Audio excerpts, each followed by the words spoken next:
You're listening to this podcast, so I know you've got a curious mind. Here's a helpful fact you might not know yet. Drivers who switch and save with Progressive save over $900 on average. Pop over to Progressive.com, answer some questions, and you'll get a quick quote with discounts that are easy to come by. In fact, 99% of their auto customers earn at least one discount. Visit Progressive.com and see if you can enjoy a little cash back. Progressive Casualty Insurance Company and Affiliates. National average 12-month savings of $946 by new customers surveyed who saved with Progressive between June 2024 and May 2025. Potential savings will vary.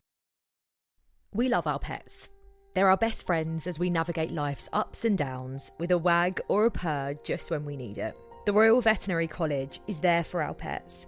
Home to Europe's largest small animal referrals hospital, with over 200 specialists providing expert care 24 hours a day, 365 days a year. The bond between a pet and their person is worth fighting for, and that's the belief that inspired the RVC Memory Tree, a beautiful handmade sculpture standing in the heart of the RVC Small Animal Referrals Hospital, adorned with gold, silver and copper leaves, each one engraved with the name of a beloved pet, and each one funding the extraordinary work happening there every day. For just £10 a month, you can dedicate a leaf in the name of your pet, celebrating your pet's life, whilst also helping to fund life-saving treatment and care for animals in need. Visit rvcact.com/memory tree to dedicate a leaf today and let your pet's memory live on.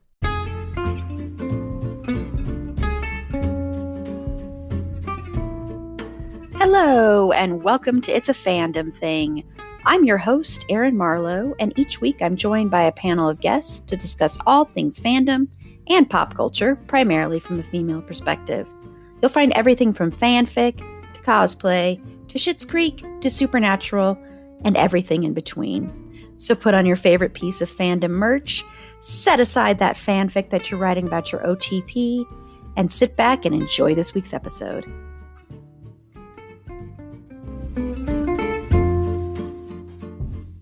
Hello, and welcome to this week's episode of Pop Culture and Fandom News. I'm your host, Erin Marlowe, and on Friday's episode, we are wrapping up our Tom Cruise celebration with a look at the 1996 film, so another film that's turning 30 years old, Jerry Maguire, and we will be finding out if it still completes us, if it ever completed us.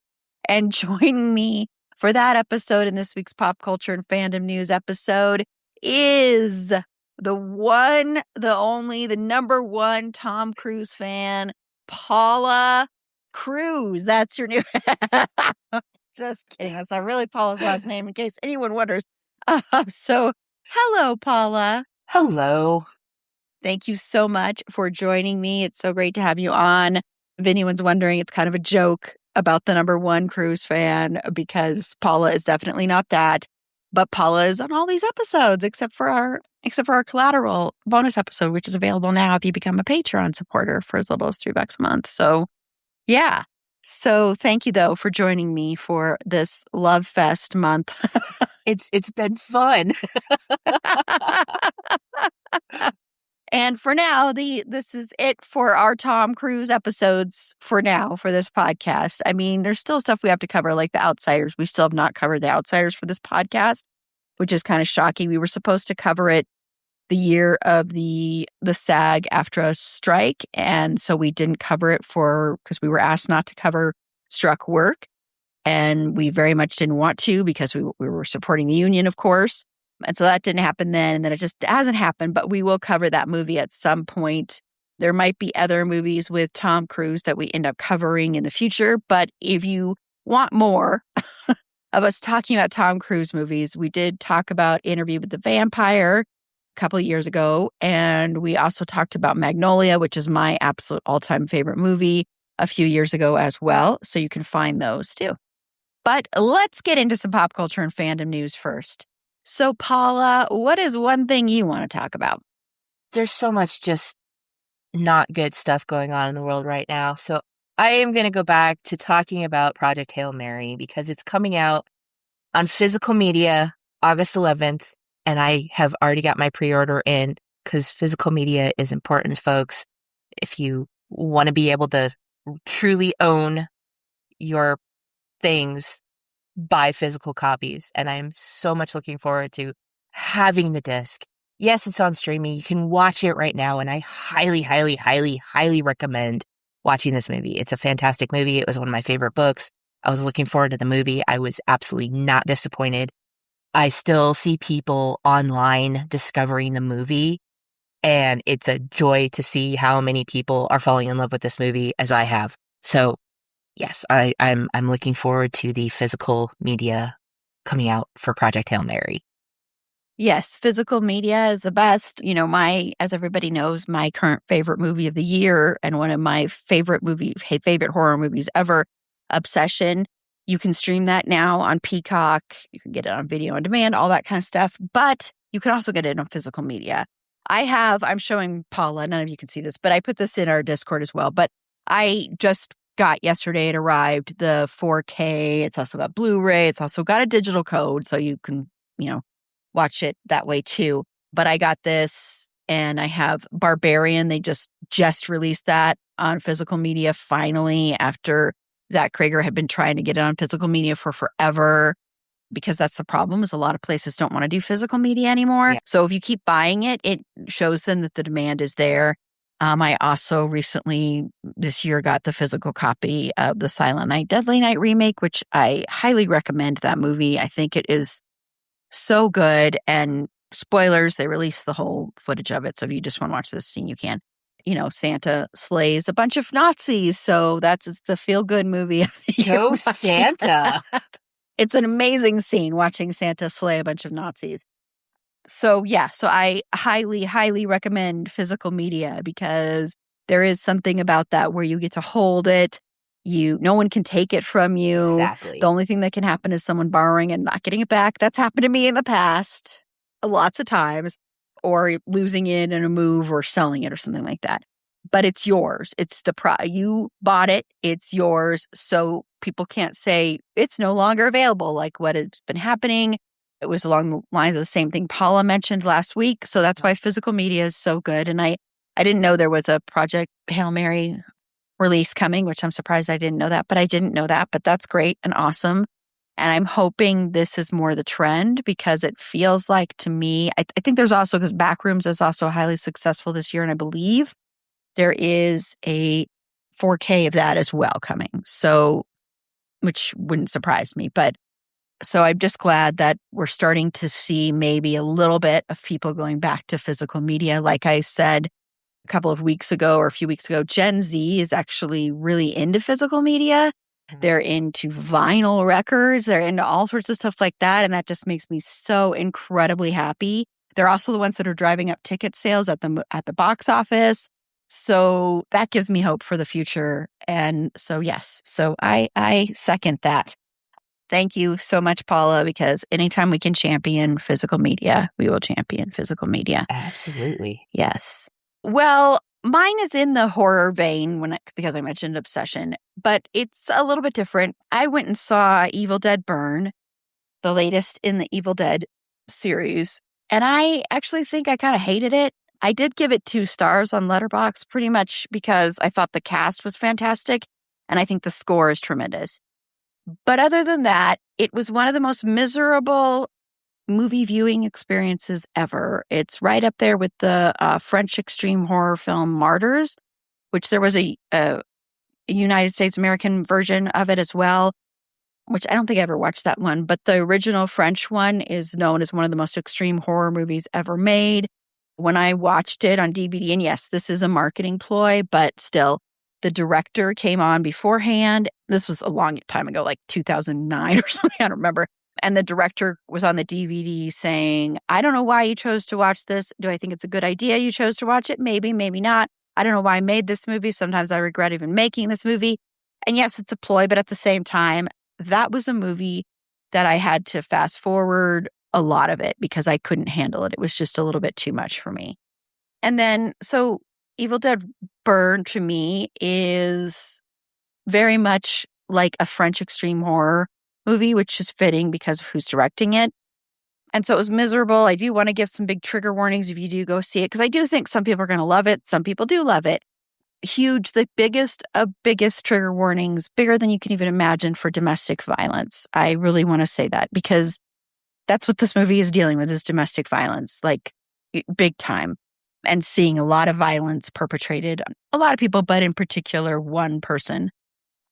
And also, and this is a spoiler, so if you don't want to hear this, skip ahead like about 30 seconds. There's a dog in this movie. The dog is viciously murdered with a fork, like viciously murdered. I turned away from the screen. It's a short moment, but it was so bad. I was listening to one podcast talking about the movie, and the guy's like, I almost walked out of the theater. I almost went, that's it. I'm not going to finish this movie. Because, look, a dog dying or any animal dying is not going to immediately make me not like a movie. You can guess by a movie I mentioned earlier, but it's the way it was done. You do not have to show a dog being murdered so viciously like that in order to have the dog, spoilers, come back as a deadite. And that was the whole reason. You could have done that so differently. You could have had the dog come back as that and still done it in a different way. So that is a big trigger warning. I did message someone about that afterwards, and they're like, thank you. I won't be seeing the movie now. Yeah. And this is someone that loves horror.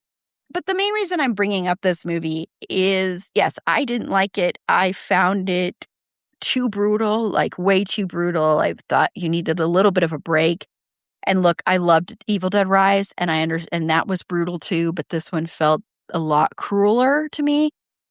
But I bring this up because there's so much discourse about the backlash to this movie within the horror community. Like, some in the horror community are like, oh, you're just a wuss. If you can't handle this, then you're not really a horror fan. If you can't handle extreme gore, you're not really a horror fan. If you can't handle this happening or that happening, you're not really a horror fan. And I just want to say, stop it. Stop it. That is bullshit. You can still be a horror fan and hate extreme gore. You can still be a horror fan and hate slashers. You can still be a horror fan and hate psychological horror or anything. There's many subgenres within horror, and not all of them are going to be for you. I personally despise torture porn. I think it is something that almost ruined horror for me. That does not mean I'm not a horror fan anymore. It means I didn't like that genre. I found it cruel and mean, yet I love slashers. I understand the criticisms of them, but I love slashers. But I understand why people might not like it, why that might not be their jam. Some people hate horror comedy. I love horror comedy. Some people like, certain things. It's just everybody has different tastes. And so do not gatekeep who gets to watch horror. Because just because someone didn't like this movie or other movies that are extreme, or just because a lot of people don't like the Terrifier movies, for example, that does not mean they're not horror fans. It means they're not a fan of a certain type of horror film. It's not for them.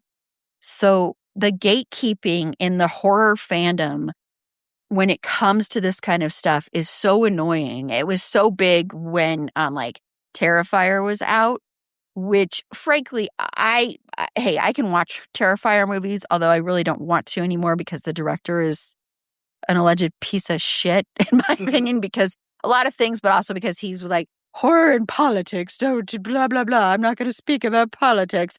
Like, whatever, shut up. The guy who plays Art the Clown, the villain of those movies, is actually a very outspoken, amazing person, very outspoken politically. And so it kind of felt like the director was throwing him under the bus with that. And we talked about that like a few years ago. But anyway, but I understand why people wouldn't want to watch it. I think the majority of horror fans actually would hate the Terrifier movies. They are not for everybody because they are nonstop extreme horror, extreme like blood, violence, extreme, like they're beyond slashers. And I can understand why people might call them torture porn, even though I don't know. I think it goes to the extreme where it becomes more like a parody of itself in a way. But I would never, ever be like, hey, I could stand this, and since you're a horror fan, you should be able to stand it. No, that's not the way it works. That's just not the way it works. You cannot gatekeep what people like in a specific genre of media. You just can't, because there are so many subgenres within that genre. Everybody has their favorites. Everybody has their least favorites. So it's just really annoying seeing that kind of talk. granted, I do think it's kind of silly when people were like saying that the Sam Raimi Evil Dead movies which Sam Raimi's still a producer on these ones, but that those ones were just funny and silly when in the very first Evil Dead movie, spoilers for that movie from like 1980, in the very first Evil Dead movie, one of the characters is literally raped by a tree. And someone pointed that out like, hey, you cannot say that Sam Raimi's movies didn't go to extremes when you have a little character literally raped by a tree in the first one. So they've always been that way. So that part, I agree. You can't be like, oh, Sam Raimi's were better. Yes, this is a different vibe. I agree. This is like, I mean, if you were to watch this right after Army of Darkness, you'd be like, there's no way this is in the same realm of movies, or even Evil Dead 2. But that's all I just wanted to say is just please stop gatekeeping horror and don't decide how people should or shouldn't consume media. And just because some people are not gelling with Evil Dead Burn doesn't mean, number one, that they're not horror fans. Number two, that they're not Evil Dead fans. I love Evil Dead movies, but I did not like this one like at all. So yeah, that's what I wanted to say. As far as like gatekeeping what people do or don't like, it's also, especially when it comes to a broader genre like horror, there are things that like I like some horror, but I have limits of what I can handle, and like the extreme gore and like the Terrifier movies. I have a thing with clowns. Like I would like to watch more horror, but there are certain things that I just cannot handle. Like those extreme horror movies will make me physically ill, literally physically ill, because I can't handle it. And there are a lot of people that have a limit, like psychological torture. Some people cannot handle viewing those things because it will do them harm. Doesn't mean they don't like horror in general. So gatekeeping is really just stop. Like let people enjoy the things they enjoy and know what their limits are on what they're able to enjoy without someone telling them you're doing it wrong. Nobody's doing it wrong. Enjoy the things you like. Exactly. There's no right or wrong way to do it unless you're harming someone. Yes. Yeah, for you, because, and clowns scare me too, but I can watch stuff with clowns. But for you, like, you would never in a million years would I be like, you could never be a true horror fan, Paula, until you watch a movie with a character that literally, like, there is a scene in Terrifier 2. If people don't know about the infamous bedroom scene, look up the bedroom scene for Terrifier 2. Don't look it up if you don't want to watch anything. But I mean, you can look up, like, probably reading about it. It is like, I think it's like 10 minutes long, or it's an insane amount of time of a murder. Yeah, that's too and much. It's a lot. It's a lot. And that movie is like 2.5 hours long. And it's just basically 2.5 hours of like, I mean, there's other stuff, but 2.5 hours of just basically watching psychopath, clown, murdering people and torturing them and getting off on it. So, I mean, there's some funny moments. There are some kind of funny moments, and there's a great final girl, but it's still what it is. Yeah. And so I would never, ever tell Paula that, because that would be nightmare fuel for Paula to watch any of this. To even watch the funny scene with Art the Clown would still be too much for Paula. So, but I would never be like, if Paula was a number one horror fan, I would never be like, well, then you're not a horror fan because you can't watch Terrifier movies. Right. There are so many horror fans that hate Terrifier movies, like with a burning passion, and actually like loathe those movies. And it's totally understandable. It's the same thing with like, I keep wanting people to watch Silent Night, Deadly Night, but I get why people don't want to watch it, because I don't know if you've ever seen like the stuff for the original one, and I understand it's not everybody's cup of tea. It's very like B-rated horror movies. That's kind of in that genre. I think this one is a lot more fun than the original, but that's kind of what they turned into. Like, everybody knows the infamous line in Silent Night, Deadly Night 2. If you're a horror person, you've probably seen the clip where he goes, "Garbage day," and then shoots someone right after he shoots someone. It's hilarious.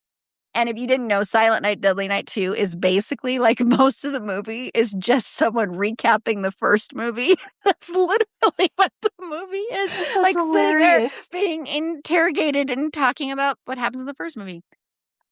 But anyway, so I get it why people don't like those. I get why people don't like B-rated horror films. I get it. I get why people don't like slashers. That's my favorite subgenre in horror. Me But too. I totally understand because they've done things bad too. Just don't gatekeep, okay? Just let people enjoy what they're going to enjoy. As long as they're not hurting anyone, let them do it. Okay, we're going to take a quick break. And when we come back, we are going to watch the new the trailer for the new Tom Cruise movie, Digger. Yes. Which is why I was like, I was like so hoping that the trailer release would coincide with this month. And it did perfectly at the end. So that's the trailer we're going to watch when we come back. All new drinks are now at McDonald's. Like the strawberry watermelon refresher, the mango pineapple refresher with popping boba, and the Sprite berry blast topped with cold foam.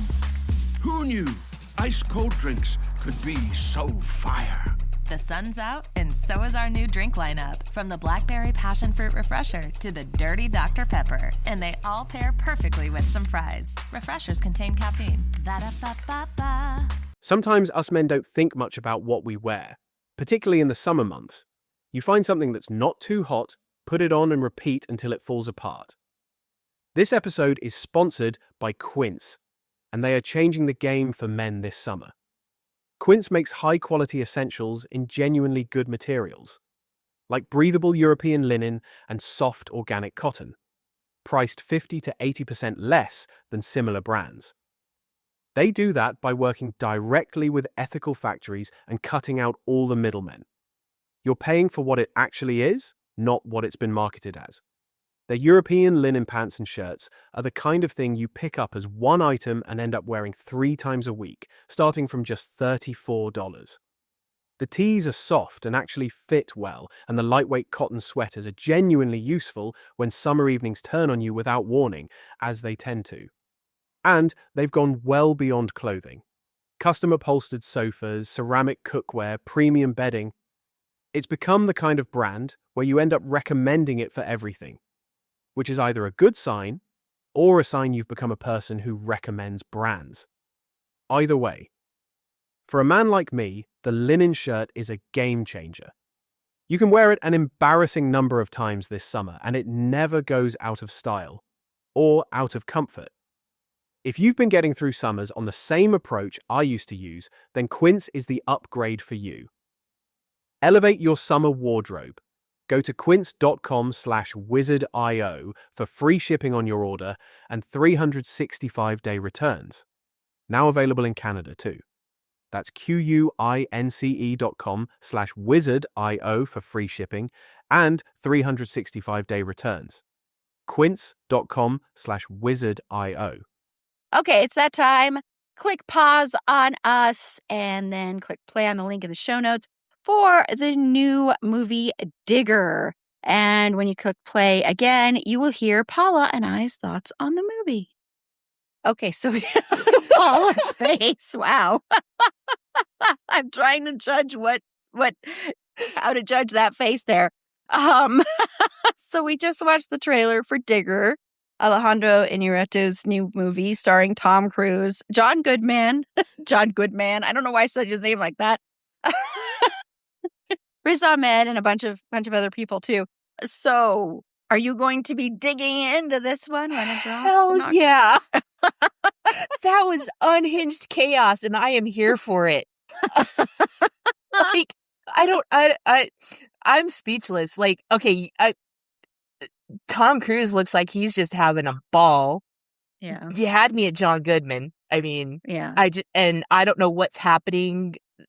End of the world. I don't know, but I'm in. It looks like it's going to be a ton of fun.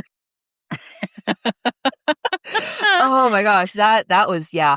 That looks like it's going to be hilarious and just a good, like, turn off your brain, eat some popcorn, and have some fun. Yeah, I mean, there's already talk that this is this could end up, earning Tom Cruise an Oscar for this. I mean, you have like the hallmarks of a typical Oscar-winning performance. It appears to be very loud and showy. The prosthetics, all of that, like the, different look, all of that. Yes, there is the fat suit, which I think is kind of something that we should not be doing, but there is that part to it.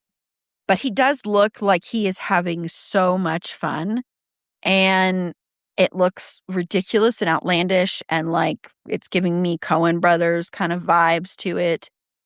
I love John Goodman like so much. Yeah. I think for a lot of us in our generation, John Goodman is like a surrogate dad in a lot of ways, or another dad because of Roseanne. You can go back and listen to Jen and I talk about Roseanne from earlier this year. And so that also has me. I like Riz Ahmed. I like a lot of the cast in here looks great. I think the director is pretty good. So I'm excited about it too. It looks so outlandish and so absurd. And you don't get a lot of that with Tom Cruise, honestly, except you got little tastes of that in his character in Tropic Thunder, of course, was a lot like that was very absurd. You got that, but he hasn't really done too much of that. So I am very curious about this. I saw he was being interviewed by someone. Someone's like, this is the first movie you've done in like, I think it was over a decade that isn't like a returning or known character. It's like not like an IP. And that's exciting too. So yes, I will definitely be watching in October. I'm excited for this one. And I'm just so glad that the trailer dropped during this time, because I'm like, please let that main trailer drop for this, because it kind of is on theme with us. So that's why I told you, Paula, because I knew what date it was dropping. And that's why I told you last week that I knew what we were going to be watching this week. So yes, we will definitely be digging in. Oh, yeah. All the puns you can possibly imagine. Heck yeah. Yeah, and I'm always, of course, John Goodman. I could read a phone book. So Yeah. anything that man does, I'm all about. Very, very excited about that one.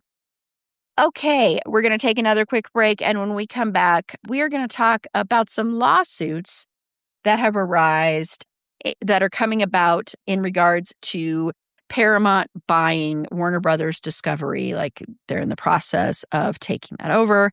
And we've got one that there were a bunch of states have sued. A dozen states recently sued to block the merger. And also some people within Paramount. There was a Paramount shareholder who alleges that David Ellison and his dad, Larry Ellison, and they're suing them. They cut an illegal deal with Donald Trump to secure U.S. government approval for the takeover of Warner Brothers Discovery. So we're going to talk about those lawsuits and whether or not we think there's any hope that somehow these lawsuits will change the trajectory of what could very likely become state-run media. So we'll be right back.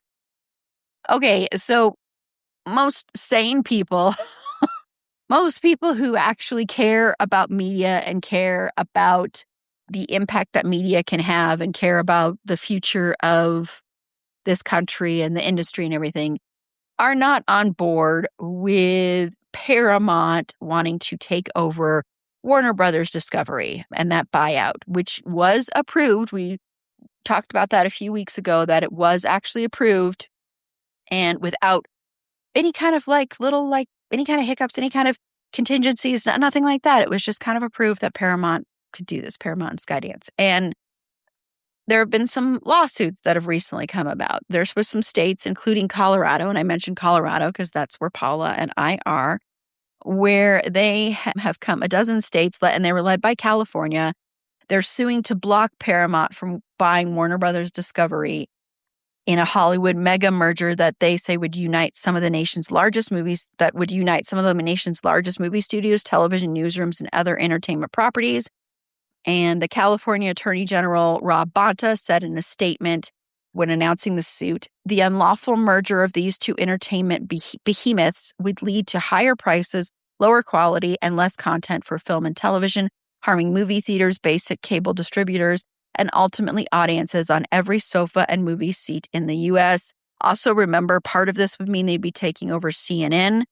So a huge, huge news conglomerate. Not saying CNN is perfect by any stretch of the imagination, but that is a huge, huge, huge thing. And of course, HBO Max, all these things.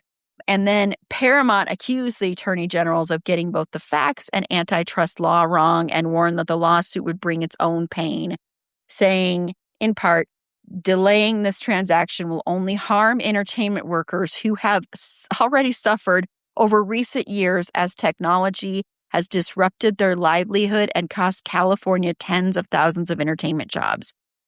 Which, yes, but that is not what this is setting out to do. The Paramount-Warner deal would give, this isn't a quote, but the Paramount-Warner deal would give a wealthy family that has taken pains to show its allegiance to President Trump the effective ownership of the company's competing movie studios, streamers, Paramount Plus and HBO Max, sports programming, CBS Sports and Turner Sports, and news divisions, CBS News and CNN, as well as a suite of cable channels such as Comedy Central, VH1, MTV, TNT, TBS, HGTV, and Discovery, among others. And then the new suit that came out, which is where David and Larry Ellison are sued by Paramount investor alleging a legal side deal with Donald Trump to secure U.S. approval for Warner Brothers takeover. This is even, I think they're both really important to look at. This one is important to look at for a different reason because it also highlights really the scary side of this. So the shareholder lawsuit was filed seeks to block Paramount's $111 billion merger and also seeks monetary damages. And according to the suit, the Ellisons allegedly promised illegal private benefits to President Trump in order to remove federal regulatory barriers. That included the opportunity, allegedly, to improperly funnel cash to the president by settling his legal claims against CNN, as well as promises that CNN anchors who Trump does not like would be fired after the takeover.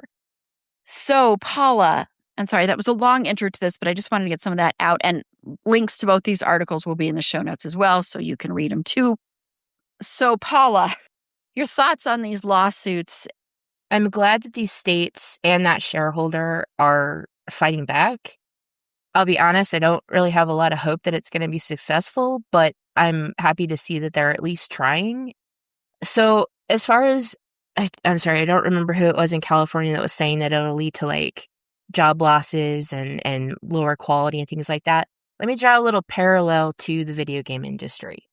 You have Sony, Microsoft, and Electronic Arts, which is EA, and those are three of the biggest game studios, basically. They buy up smaller studios who may have been independent at one point, or, they're like small indie, like just a few people, whatever. What happens is you have these really tiny indie developers that get bought out by somebody larger, and then it keeps growing to these mega corporations, basically, that buy the smaller studios, and then they start shutting down those studios, and they lay off people. And franchises go away, the quality gets worse, they start using more AI, and it's kind of destroying the video game industry. We're going to see, and we already are seeing, the same thing happen in the movie and television industry. They're going to buy up all these corporations, they're going to consolidate everything, they're going to lay off a bunch of people, they're going to start relying more on AI because it's all about the profits. They're going to get rid of the writers, they're going to get rid of all, they're going to get rid of the actors because they can just plug everything into a damn computer and give us AI slop. So they're going to do the least amount they can for the most amount of profit. And people are going to be out of jobs. We're going to be spoon-fed crap. And that's just the entertainment part of it. The state-run media, they're going to start dictating everything you see and hear. We already have a problem online with what's real, what's fake. AI plays a big part of that. And they own everything. They can direct the narrative they want you to believe and want you to see. And it's just, I think my hope at this point is, they can, forget about those studios. I want to see more independent people come along, and let's support those people and stay away from the bigger corporations, because that's just going to hell. And like I said, I'm glad that they're trying to fight it, but I don't, because of who's in charge of everything. It's all these, billionaires. They've got the money to do what they want. And unfortunately, it's going to be very hard to stop them. Okay, so let them play in whatever, that they want to do, and let's just kind of start over. And support small artists, support small studios, support independent artists, and let's give our energy there. And I think that's how we're going to have to combat it, to be quite frank, because these companies are just, they're too corrupt at this point, to be honest. Yeah. Yeah, no, I totally agree. I mean, you look at even studios that are supposedly independent, like A24 deciding to, make a deal with AI and stuff, software and stuff. So even the supposed independent studios, which I don't think A24 has been that independent for a while now, but even those supposed independent studios are going that route. Yeah, this all is so terrifying. And if you want to look at kind of what will happen with like news media, look at CBS News and in particular 60 Minutes. 60 Minutes has changed tremendously recently. They've fired people. Everything that's media in CBS now, because that is already owned by Paramount and with the Ellisons and everything in control. And, they're in the pocket for Trump. And so you see that a lot of the way news coverage is done, how kind of the face of it is changing, how sanitized it's become.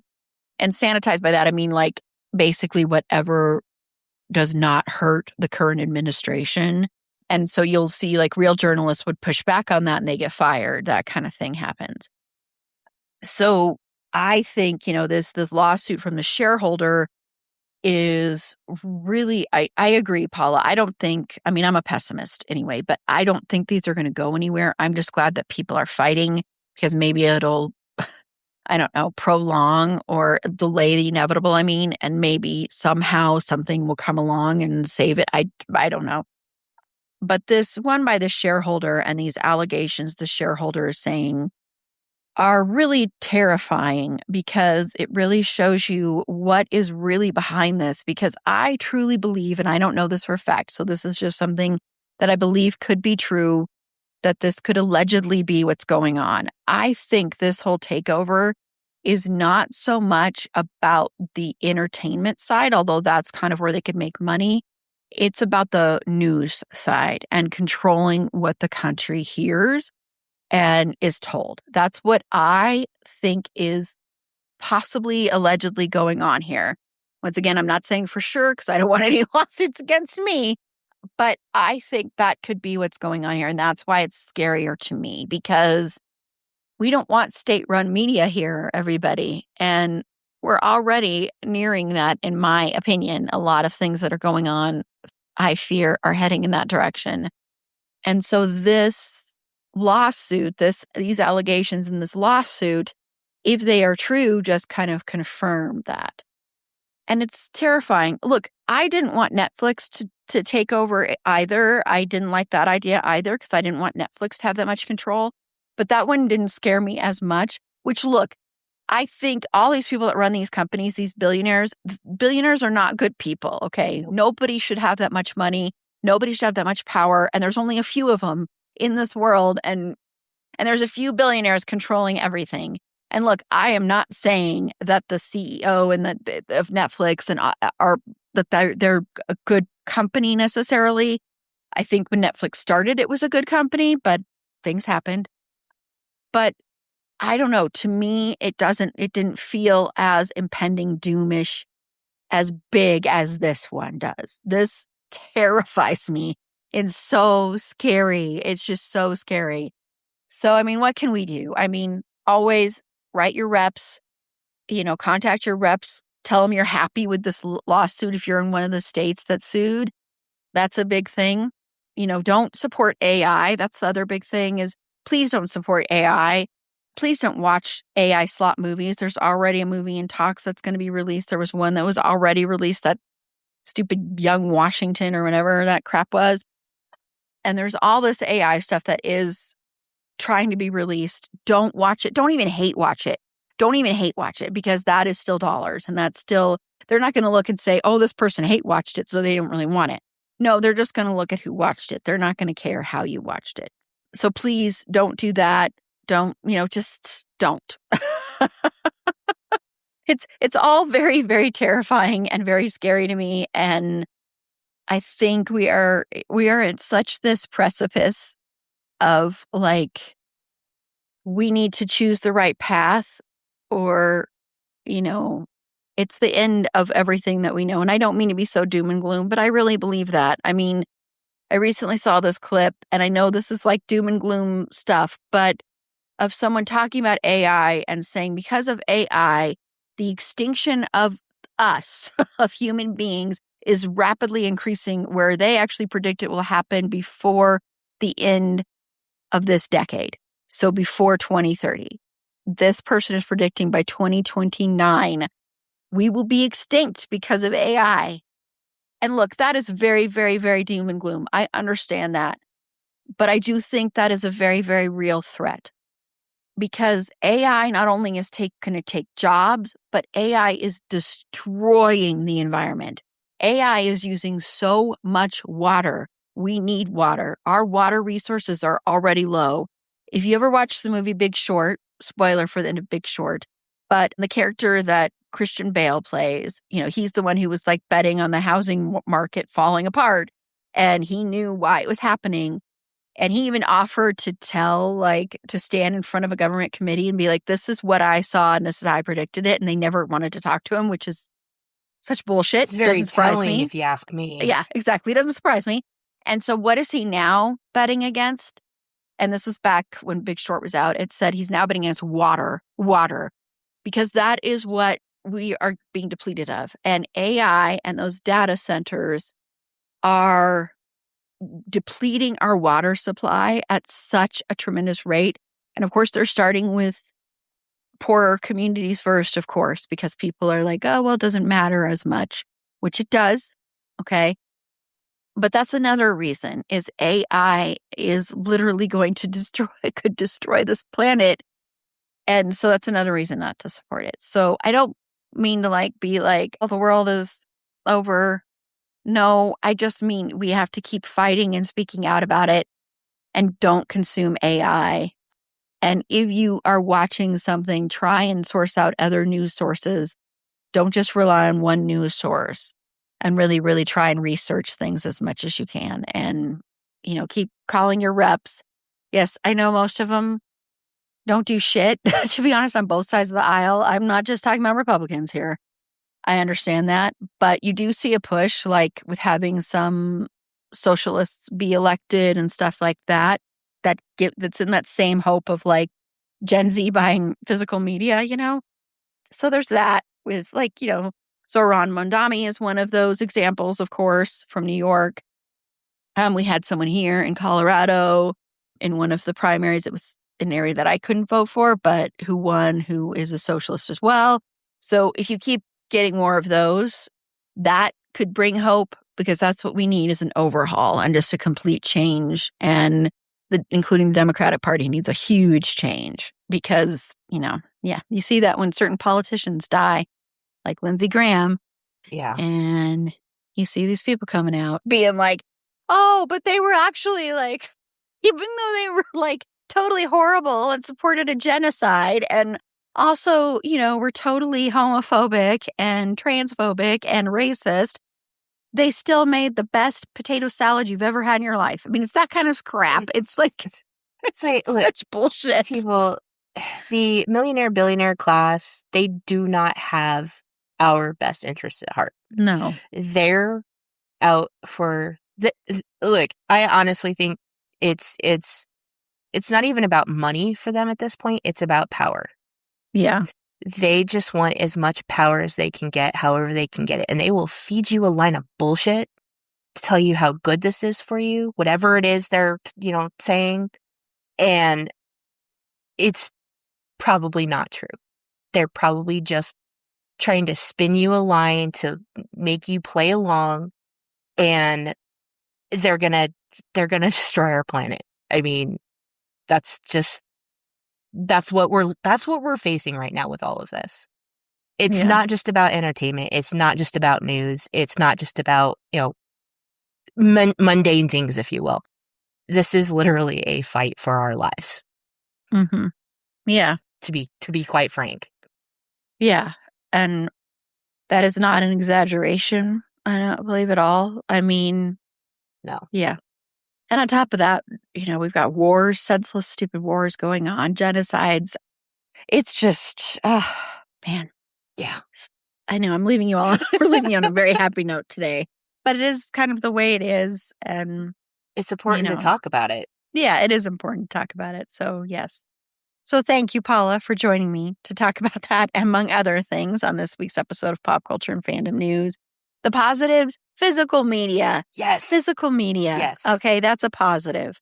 Yes, so get that physical media. Get your hands on that. Because they can't take that away from you. So, yes, so get that. At least for now. I was going to say, not yet. I know, I'm like, wait a minute. They could come knocking on the door. I'm sorry, everybody. But it is something we do need to talk about. You can't stick your head in the sand about it. But I also want us to bring some joy. So hopefully when we talk about Jerry Maguire, the rom-com Jerry Maguire, the Cameron Crowe film on Friday, maybe that'll bring you some joy. But we're going to go ahead and close out this week's episode of Pop Culture and Fandom News. So, hey, Paula. Tell everybody where they can find you. And you're also one of my co-hosts of It's a Dean Thing, where we talk about Dean Winchester from Supernatural. I like to believe Dean Winchester would be very anti-AI, anti all of these billionaires. So where can they find you in that podcast? I think Dean would be trying to exercise the demon of AI. Yes, exactly.